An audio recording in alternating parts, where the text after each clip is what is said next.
काया और पृथ्वी की शादी को 3 मंथ हो गए रहते हैं। उन दोनों के बीच दूरियां अभी भी वैसे ही रहती हैं, कुछ भी नहीं बदला होता।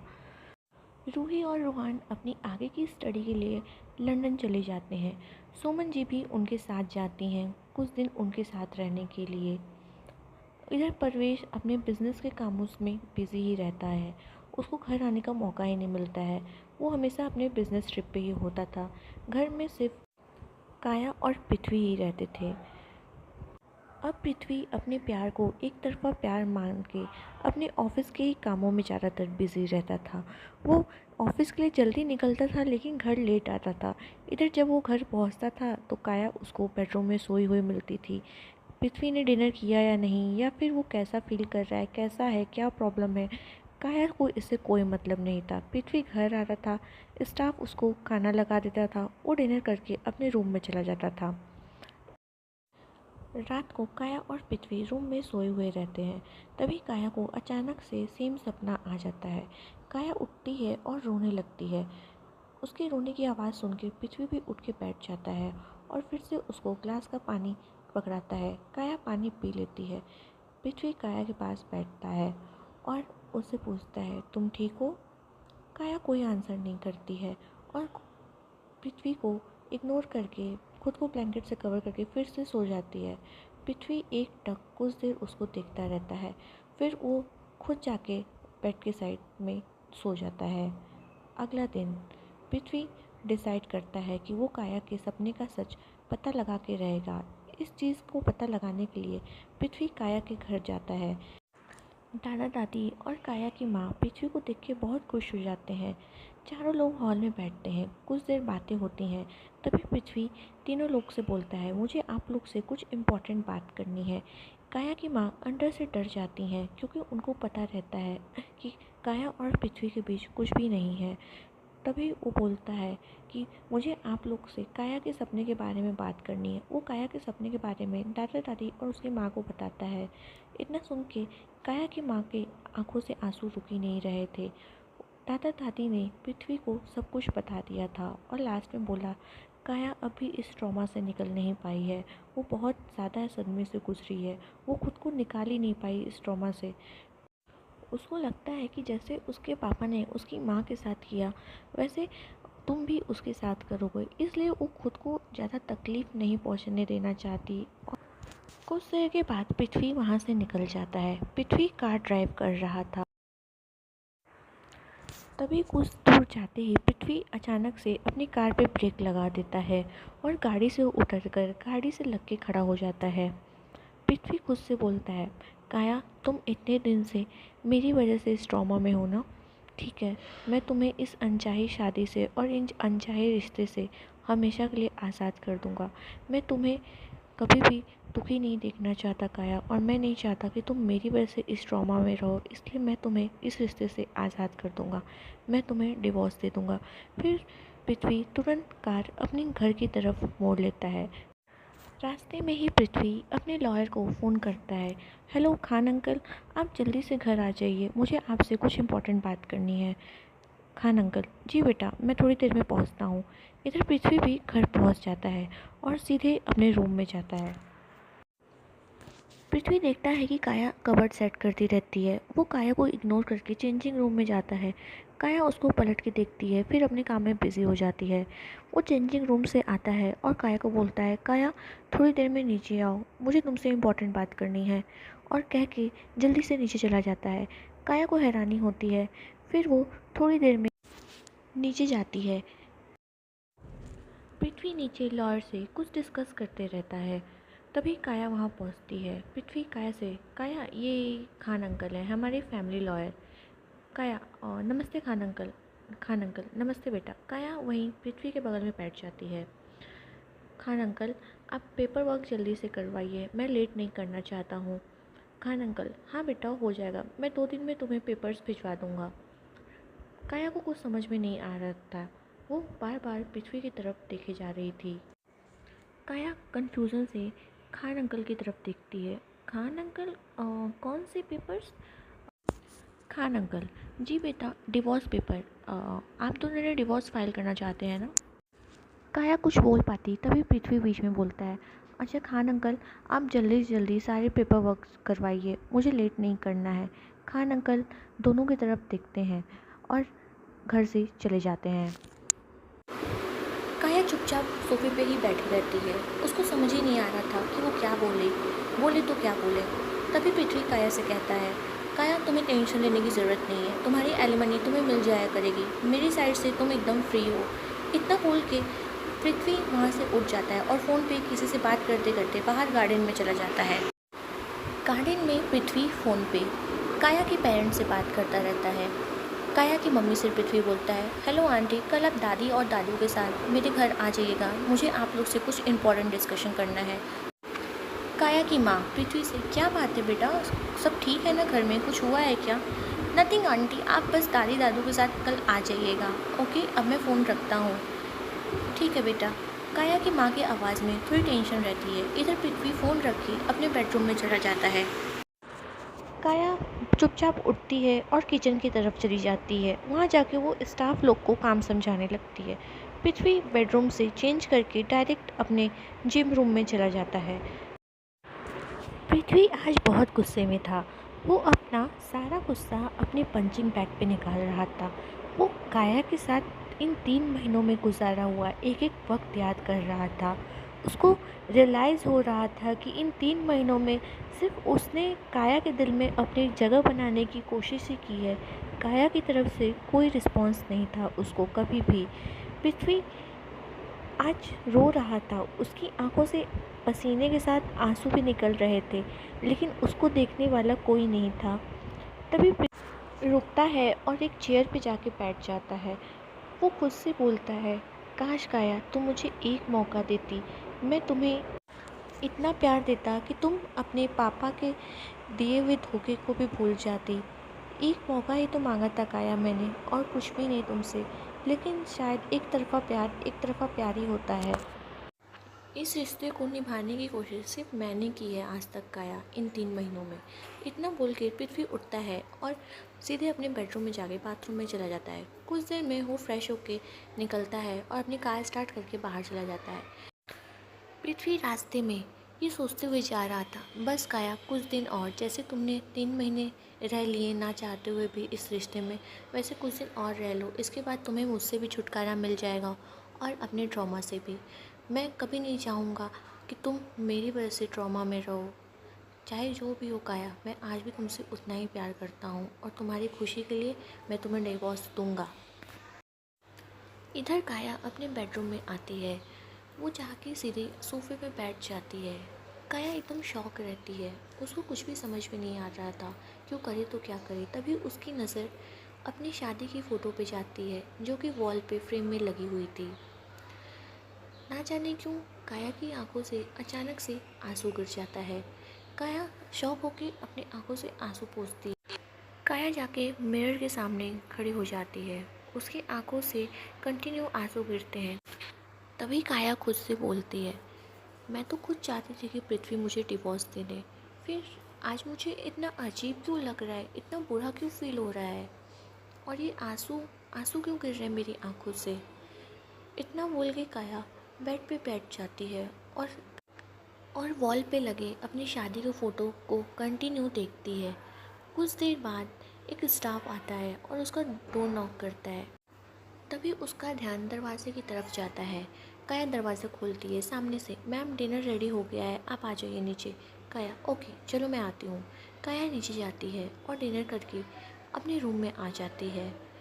आज रात के 2:30 बज रहे थे। पृथ्वी अभी तक घर नहीं आया था। काया को नींद नहीं आ रही थी। वो बार बार उठ के घड़ी ही देख रही थी। कहीं ना कहीं उसको पृथ्वी की फ़िक्र थी कि रोज़ तो वो आ जाते थे, आज कहाँ रह गए। काया उठती है, उसको घबराहट होती है। वो अपने रूम में टहलने लगती है। काया नीचे जाती है पृथ्वी का स्टडी रूम चेक करने के लिए, क्योंकि अक्सर पृथ्वी अपने स्टडी रूम में ही सो जाता था।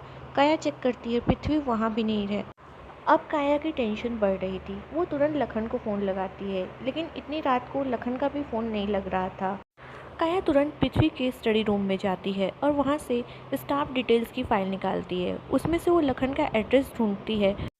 काया तुरंत आके कार में बैठ जाती है।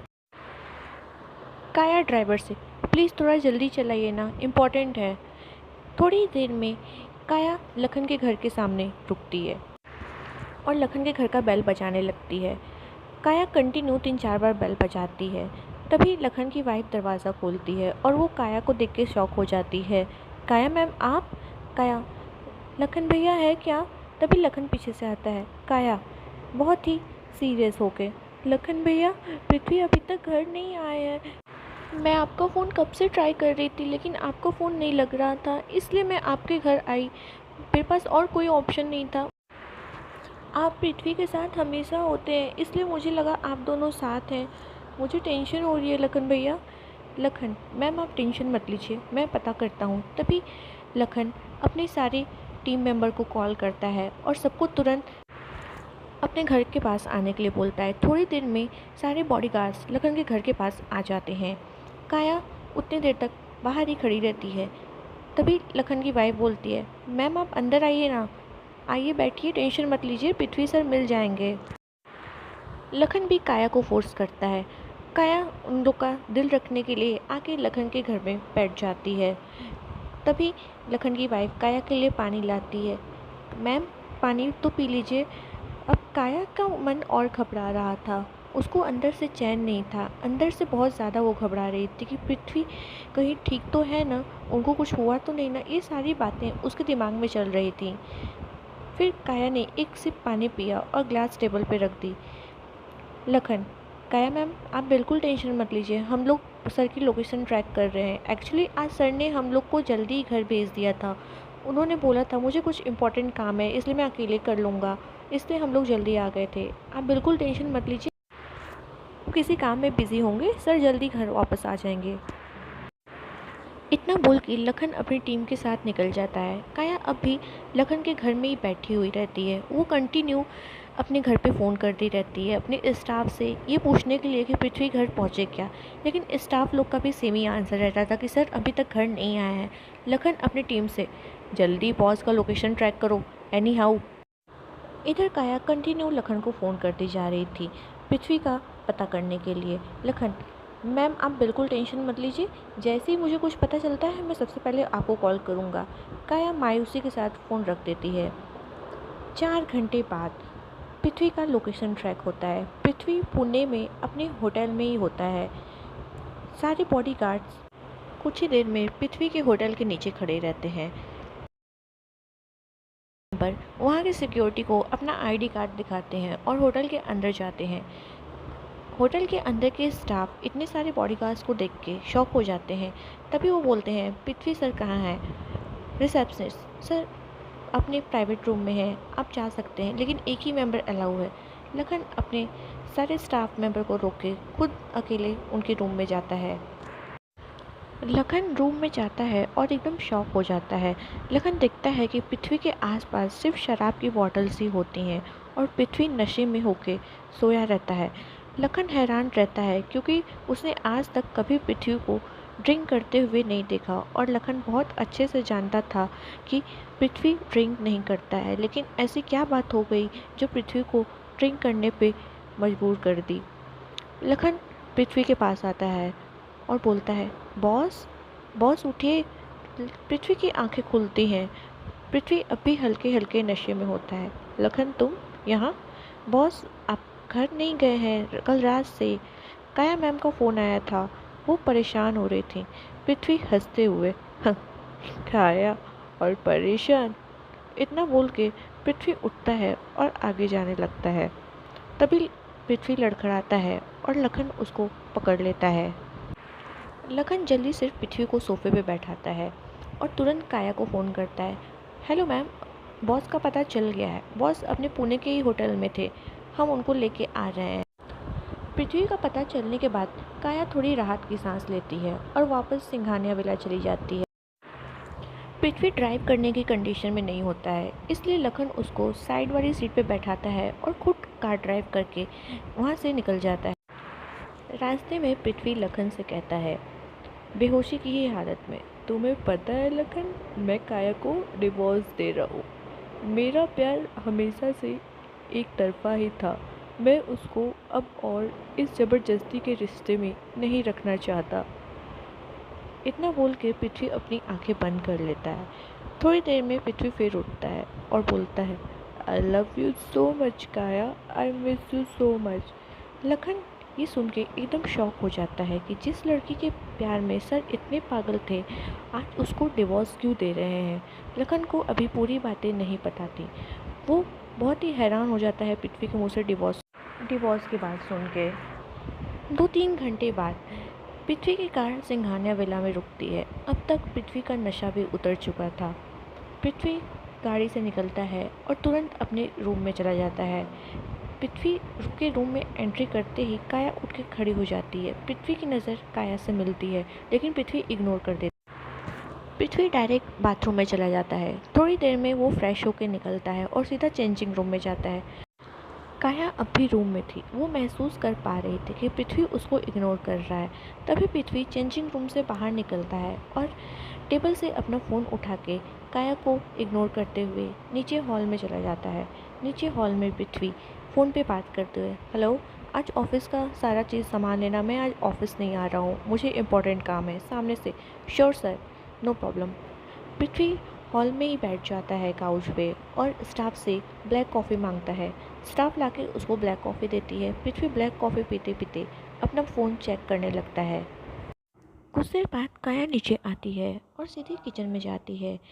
किचन में काया एक स्टाफ से बोलती है, मेरी आंटी, खाना टेबल पे लगा दीजिए, पृथ्वी लंच करेंगे, उनके लंच का टाइम हो गया है।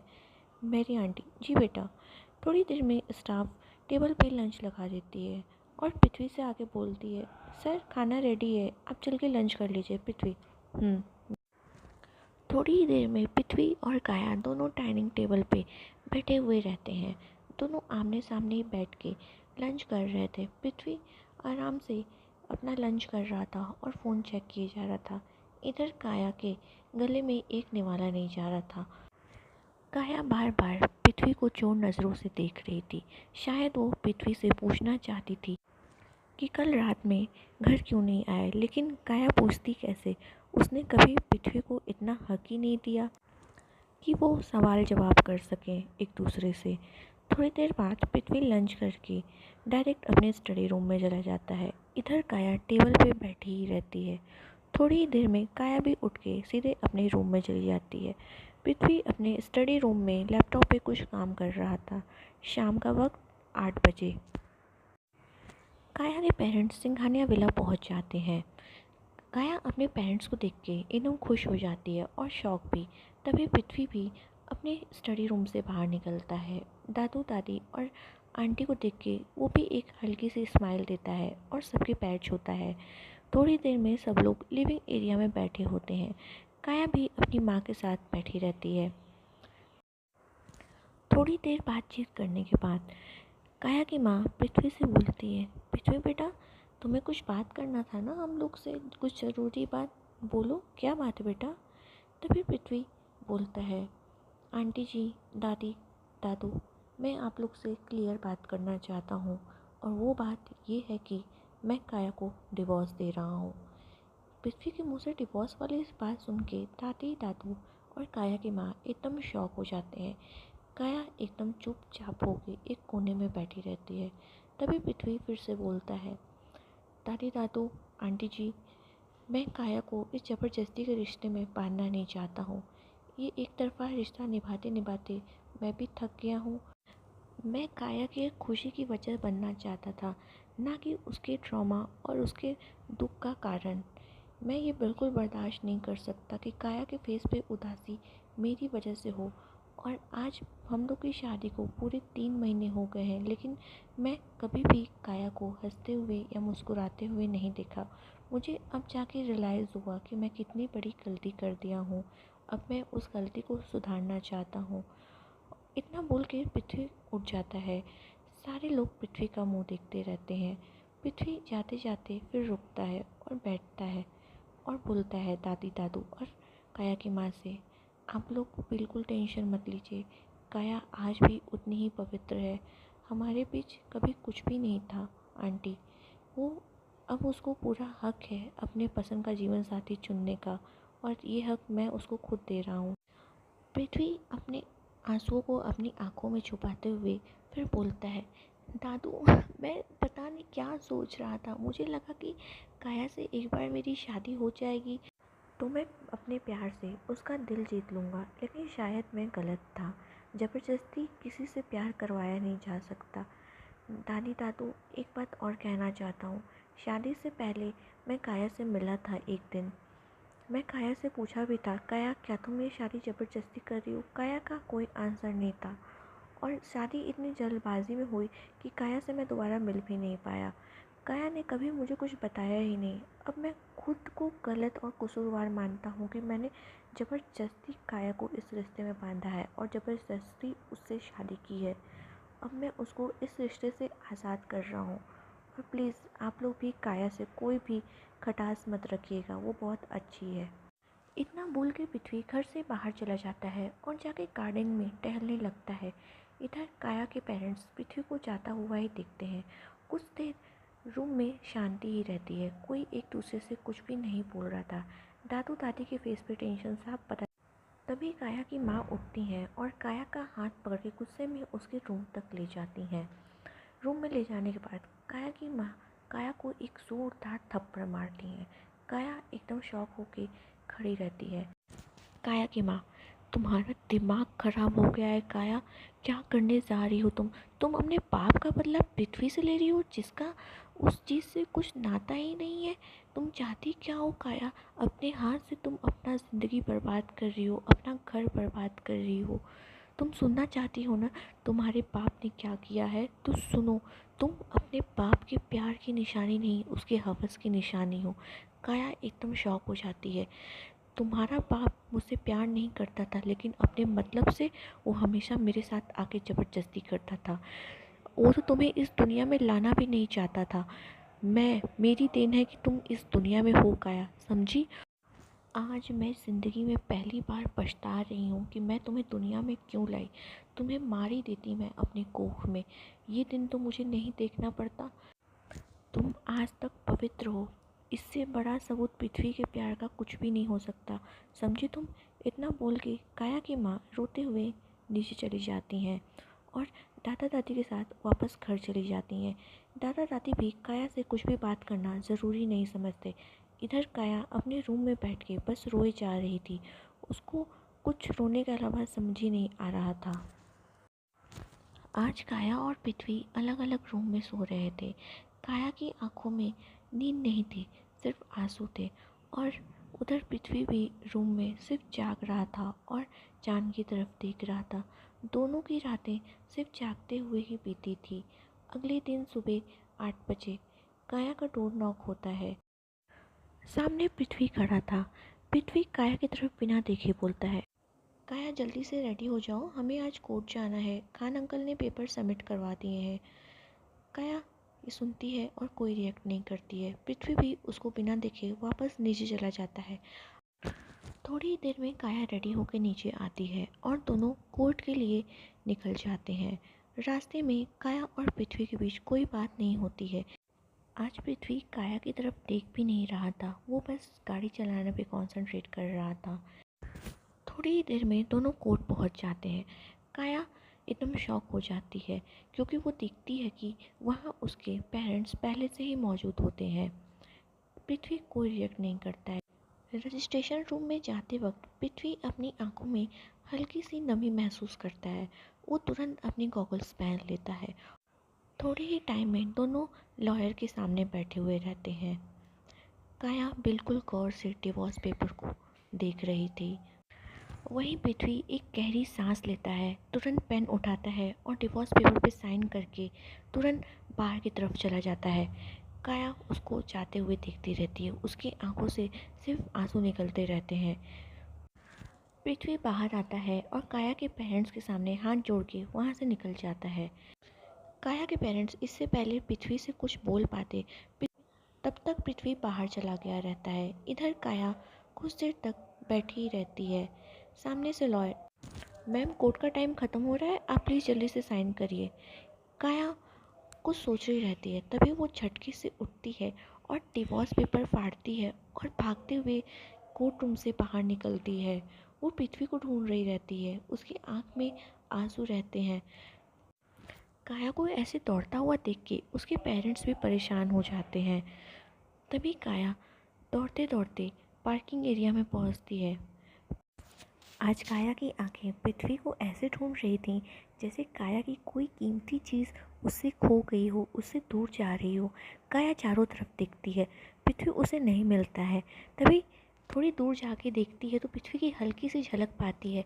काया दौड़ते हुए, पृथ्वी पृथ्वी रुक जाइए, पृथ्वी प्लीज़ रुक जाइए।